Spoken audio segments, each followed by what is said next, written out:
98.5 Colleen Harker Heights, The Rock.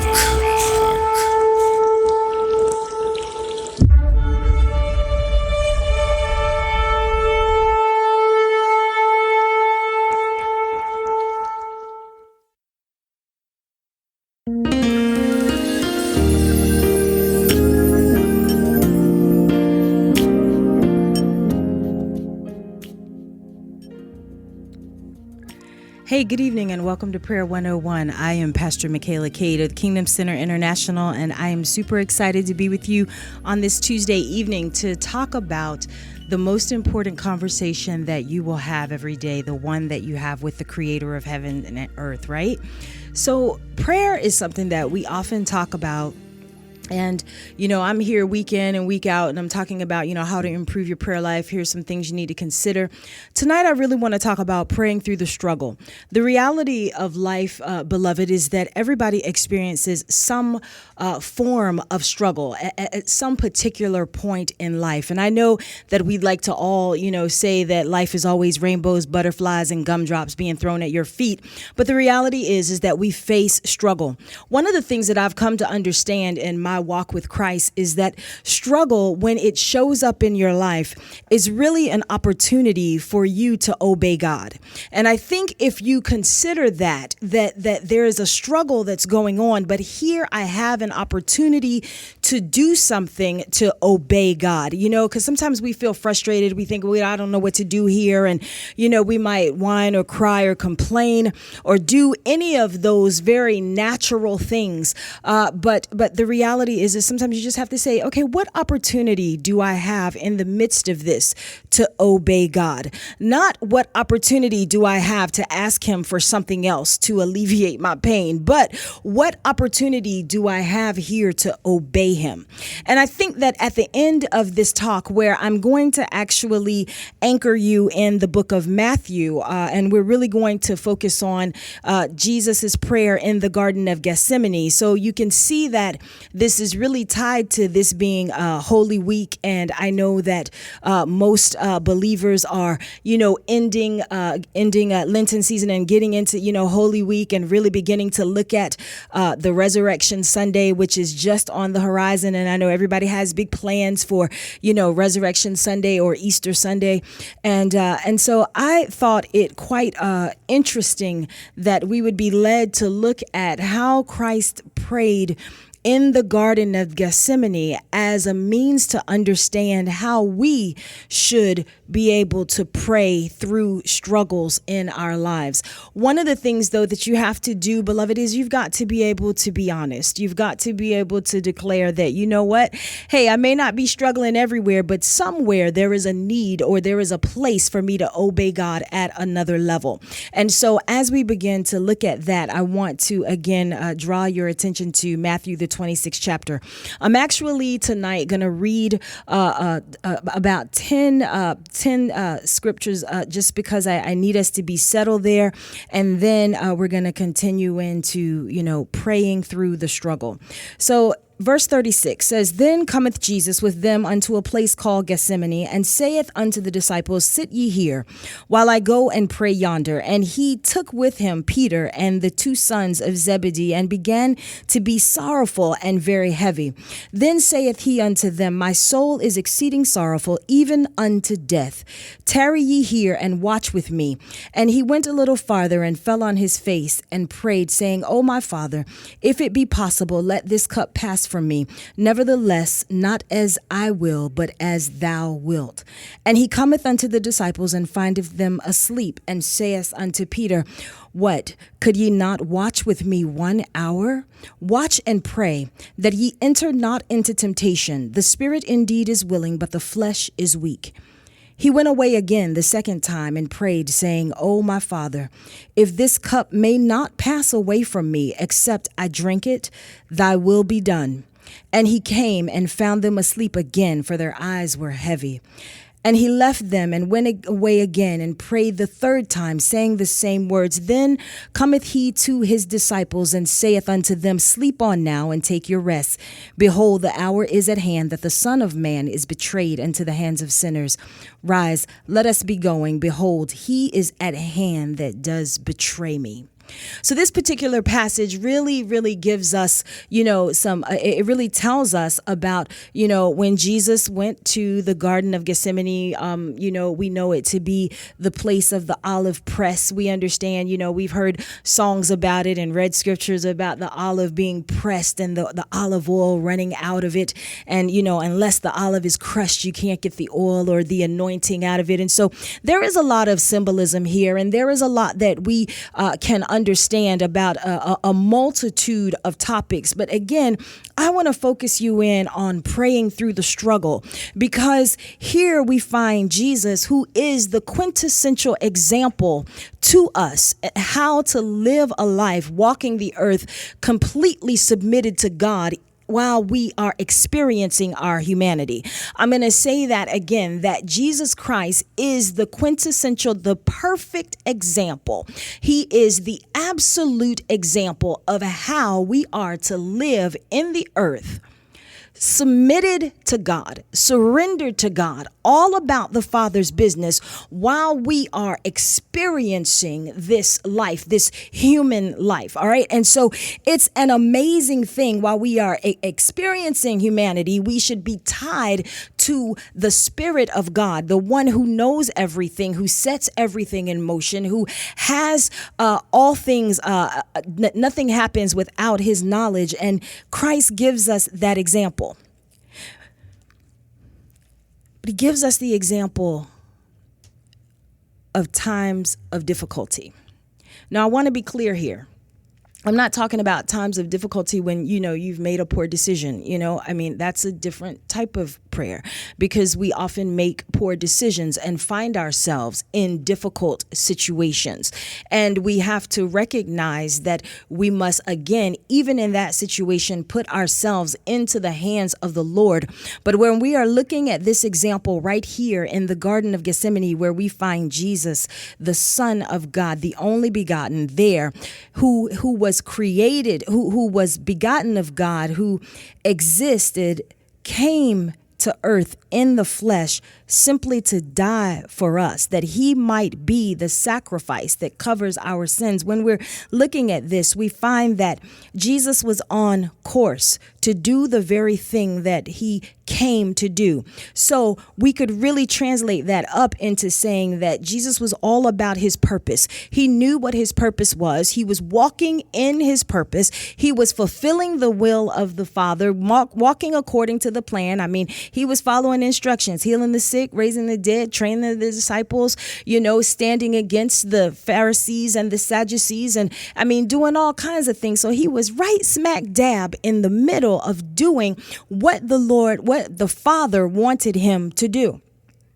This gives us a very different picture of the struggle, because oftentimes when you say the word struggle, you think of, I'm going through because this is happening in my life or this is happening around here. But beloved, when you are right smack dab in the middle of doing exactly what God has ordained, there may come a time, a moment, a season, a minute where there is some angst or some anxiety, and Christ begins to show us what we need to do. There are times when you are fulfilling the call of God upon your life, but things don't seem to be going the way that you think they should. And so you're thinking, maybe I want to give up. Maybe I want to try something else. Maybe I want to do this. Maybe I'm not called. And so Christ teaches us how to persevere through that. Or perhaps you have a promise from God and you are, praying and fasting and being kind and compassionate to people and doing everything that your pastor is teaching you to do and the word of God is teaching you to do, but yet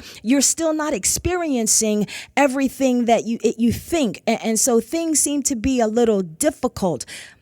But Christ teaches us how to stay the course, how to persevere, how to move beyond the feelings of our soul and really surrender to the place of the Spirit of God. And so he says to us right here in verse 36, he says, he went to a place called Gethsemane and said to his disciples, sit ye here while I go and pray. And so one of the things I can tell you that I'm convinced of when we enter into this place or this period of struggle, we have to watch the company that we keep. Because, this is just very evident that he was going to a place. He had a mission. He's still on point, still obedient, going to where the Father is sending him. But he recognizes that though I travel with the big group, though I love the big group, I hang out with the group, I work with the group. I mean, we pray together. We do a lot of things together. There is something going on in me that the big group can't handle. And so he begins to thin out the group. And so we have to recognize that he's teaching us that, there are times in life where we just got to kind of thin out the group a little bit. Maybe it's 50 or 60 people you hang out with. Those are your close, companions. But there is a time when, wait a minute, when there is something going on inside of you that is bigger or deeper or more heavy than you could have ever imagined. And you're not walking in disobedience, yet these feelings are there. What is it that you need to do? So here's the example. God said, first of all, pay attention to the crowd, thin the crowd out. So he thinned the crowd out very easily, and he took with him Peter and the two sons of Zebedee and began to be sorrowful and very heavy. Then he said unto them, the three people that were with him, my soul is exceeding sorrowful, even unto death. Tarry ye here and watch with me. So he took them a little bit farther than the big crowd. So he thinned the crowd out, went a little distance, and he took three people with him. And he said, listen, let me tell you how I'm really feeling. Let me tell you what's really going on inside of me. My soul is exceeding sorrowful, even unto death. Tarry ye here and watch with me. A lot of theologians look at this and they say, well, you know what? This is the agony of Christ. This is where, it says that, he began to pray. And this is accounted for us in the book of Mark and the book of Luke as well. And it tells us that he began to pray and he began to be so consumed through this prayer that his sweat dropped like drops of blood from him. And they say, this is the agony of Christ. When I look at this, I see, oh my God, he's teaching us something so powerful here. It's not that we should read it and look and feel sorry for Jesus. Jesus decided to die for us before the world was framed. Before the foundation of the earth, he decided to be slain on our behalf. So this is exactly the moment that he was born and placed in the flesh to be able to give to us. This is his time. This is his purpose. This was the whole life, the whole endeavor. Everything that had happened up until this point was to get to this point where his soul was actually he says it was sorrowful. It became heavy. I want you to recognize that we are spirit, soul, and body. And so we're recognizing that Jesus is walking in the body, in the flesh, but his soul, the mind, the will, and emotions was exceeding sorrowful. He said it was very heavy, even unto death. When we read this, though, beloved, I want you to recognize here that sometimes, you may think about, Jesus didn't want to die. He was feeling, these feelings of the flesh, and he didn't want to give up his life for humanity. This is why he came. This was the will of God. To be opposite of that would be in the wrong zone. It says, my soul is exceeding sorrowful, even unto death. Recognizing, so the mind, the will, and the emotions were quite aware that this was the point that you were just created for. This was the purpose of your entire life, if you can see it that way. And so his mind, his will, and emotions began to be very heavy, because this is it. Here we are. And he said to, his disciples, tarry here and watch with me. He said, come with me. When we're going through a struggle, sometimes we want people to come with us and we want them to understand what's going on. And we want them to have compassion and feel our pain and to be in it just like we're in it. And, Christ teaches us through this passage that you can thin out the crowd. You can get down to those who have been with you in the good times and are going to be with you in the bad times. And they still may not understand the particular struggle that you're going through. But you must not lose heart. You can't cast them aside. Jesus didn't cast them aside. Even when you read through the rest of this passage, he didn't cast them aside. He didn't say, oh, get out of here. You guys you should be praying for me. What's wrong with you? He didn't get an attitude with his crew. He said, okay, listen, you know what? You need to be praying that you can be stronger because I'm showing you something here. I am demonstrating something that you don't want to miss. You want to understand this because you should be praying. And I'm a little bit ahead of myself, but he was saying to them that you should be praying that you don't enter into a period of testing like this, because you need to understand that though the spirit is willing, your flesh, your body is weak. And so he was really trying to help them along, even in his encounters, because as we look at this particular passage, Jesus encounters them 3 times. So he goes the first time and he says to them, listen, I'm giving you some insight to what's really going on with me. He says, my soul is exceeding sorrowful, even unto death. Stay here with me and watch. Stay here. And so I want us to not look at this from the perspective of, I just got to watch all night. He's saying, watch me. I'm giving you an example here. Stay here with me. This is what you need to do when your soul is heavy, when your soul is there's a struggle within you, because you know the will of God and you know what has to happen. And he says, so he went a little farther and he fell on his face and prayed. Interestingly enough, here, what I see concerning prayer or praying through the struggle is that the posture of prayer through the struggle is that you are prostrate before the Lord, that the weight, the heaviness of the soul causes you to fall before him. That is an example of absolute reverence and surrender. Lord, I'm here to talk to you. I'm positioning myself. I'm posturing myself before you. I'm laying out. And then he begins to speak. He begins to speak to God. He says, oh, my Father. First of all, it's interesting to me because names matter. And I've not had anything more difficult than naming our children, because I know that names matter and that the name is going to be with you for the rest of your life. And the name speaks of you. It tells a lot about you. And so it's important that, that you understand the power of a name. And so we have here that Jesus refers to God, but he says, oh, my Father.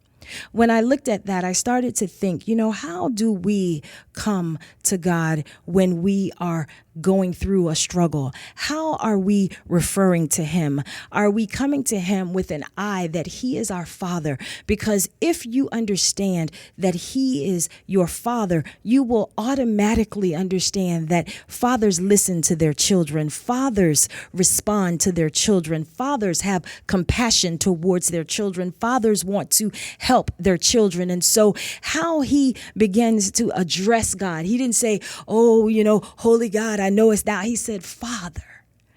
There's an intimate relationship that has to be acknowledged at the beginning of praying about the struggle. You see, because I want you to understand the intimacy that you should be building daily. Because listen, intimacy doesn't happen just because now I'm in a struggle. Now I need to call him Father. So now I'm going to express this intimacy. I'm building it every day.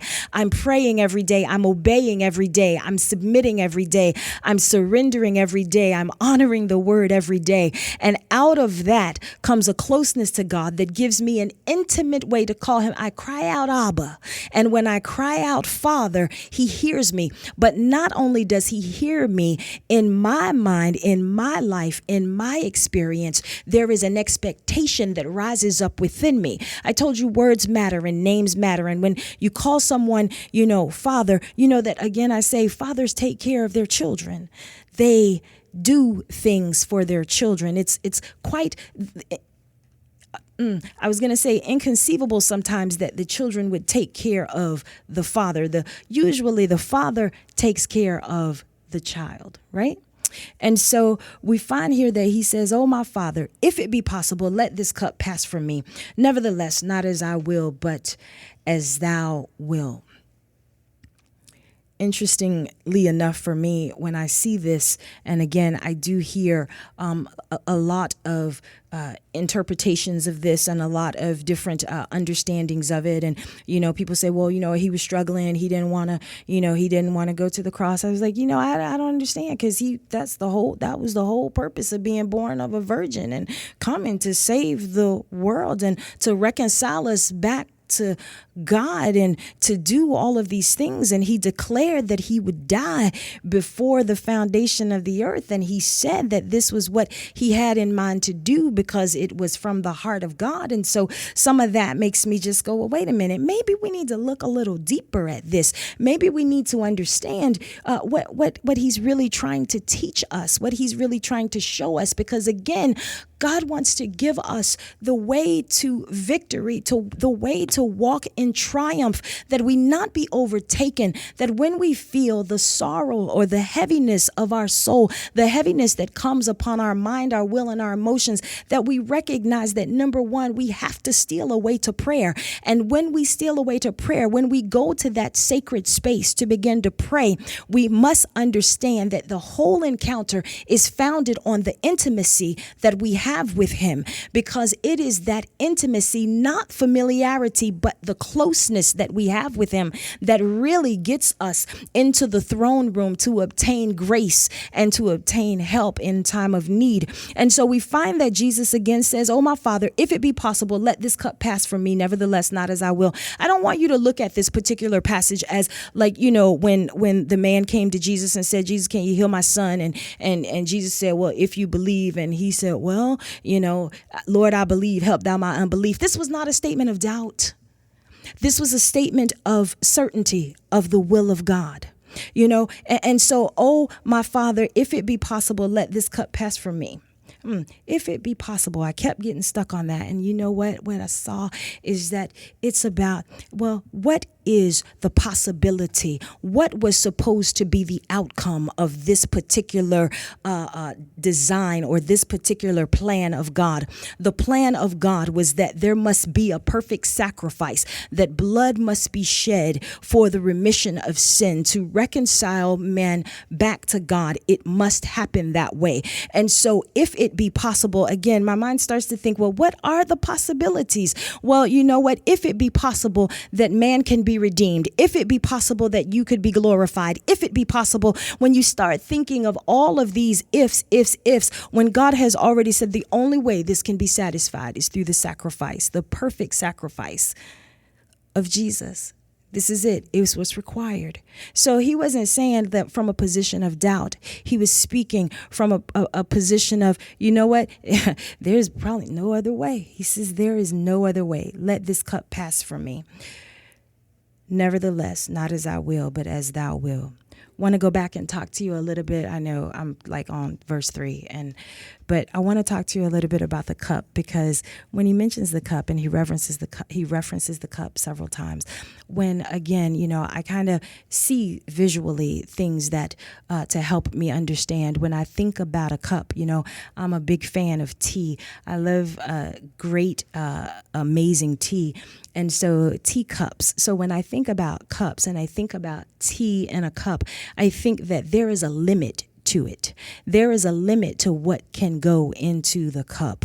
And so as we look at this particular passage, as some have identified it as Christ, the agony of Christ and the pain of him and all of these things, he says, but he was looking at the struggle as a cup, as a defined point and moment. All right. He wasn't looking at it. He didn't say, oh, this ocean of sorrow is all over me. I'm never going to get out of it. The water is too deep. He said, this is a cup.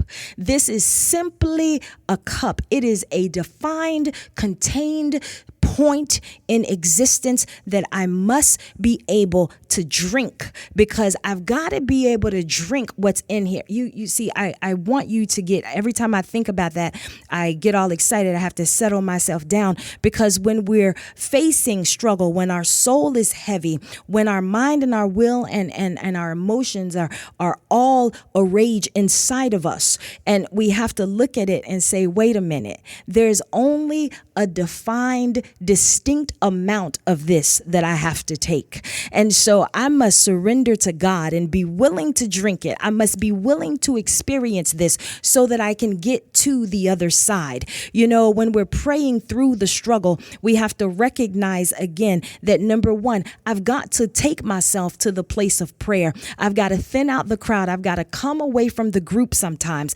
because a lot of times you can get into group think. You know, group think, every group thinks that they know what God is saying, but you have to be as clear and as focused as Jesus was on the will of God. He knew the will of the Father. The will of the Father was that he go to the cross. The cup was exactly that he exactly go to the cross. And he was saying, listen, if there is another defined way that'll bring you glory, then okay. But I don't think so, because this is what it's been from the very beginning. And so here I am going on to do what you will. And when he goes there, I'm going to skip down and says he comes to the second in verse 42. He says he went away again the second time and prayed, saying, "Oh, my Father, if this cup may not pass away from me, except I drink it, thy will be done." Again, he shows us our willingness to stay aligned with the will of God. Oftentimes, beloved, when we're going through the struggle, we're praying, God, alleviate my pain. God, change this. God, do this. God, move me. We always want God to do something to make our lives simpler, easier, better, softer, gentler. But we must learn from the example of Christ that there may be times when we have to stay the course that God has set for us, recognizing that it may be in a place of discomfort, but there is a greater good on the other side of it. And so Christ stayed the course, knowing that there was a greater good on the other side of that. I accept the cup, so I accept your will. I will drink it, meaning I will be fully engaged in it. I'm not just gonna sip it and then pass and say, "Ooh, that's enough. That's too much." You know, if you've ever played, we used to play things like, eating crazy foods and making different concoctions and doing all of these things. And, sometimes, I'd be playing with my cousins and they could drink the whole thing and I'd drink a sip and I'm like, I'm out. That's it. I'm out. I can't do it. But Christ didn't tap out. He said, give me the whole cup. I'm going to stay the course, because on the other side of it is the greater good. He was moving for humanity. He was moving to reconcile the world to God. He knew that that was what he needed to do. And so he did. So I want to encourage you as you're praying through the struggle to, one, respect the will of God for your life. Don't get deterred, even when things get heavy, because, sometimes your mind and your will and your emotions will rise up right before your greatest breakthrough. Sometimes your mind will try and get you to change course right before you're just about to get to where God has already planned and ordained for you.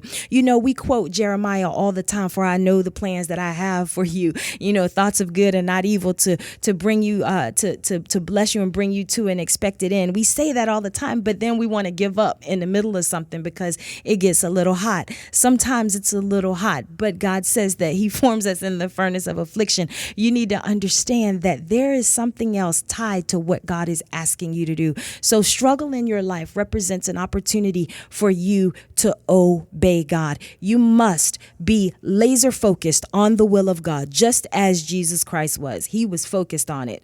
He said, my soul is heavy even unto death, because he knew, he was already talking about what was coming, even in the midst of the struggle. He wasn't trying to avoid anything. He was simply identifying and saying, I got to to persist.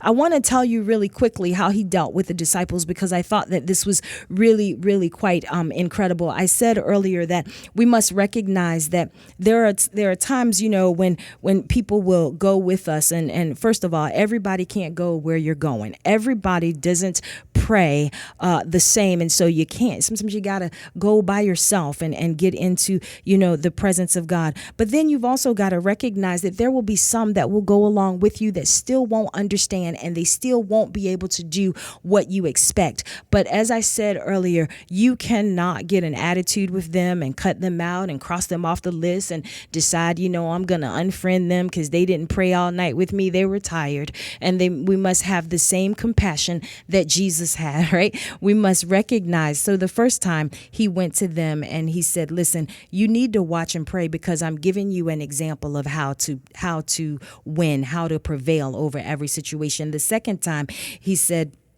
listen, he just said, okay, look, you know what? I know y'all are tired. I recognize that your flesh is weak. I know you have a heart to go with me, a heart to be with me, a heart to stay, but I recognize the situation that you're in. The last thing I want to tell you in these last couple of seconds, and this is how you will know that you've prayed through the struggle. Maybe not in the book of Matthew, but if you read in Mark and Luke, the same particular passage, you will find that an angel came and ministered to him and strengthened him. That's the answer at the end of the struggle. It may not be the alleviation of your pain, but it will be strength to continue to endure. God bless you. It's been my pleasure being with you tonight. Talk to you next week.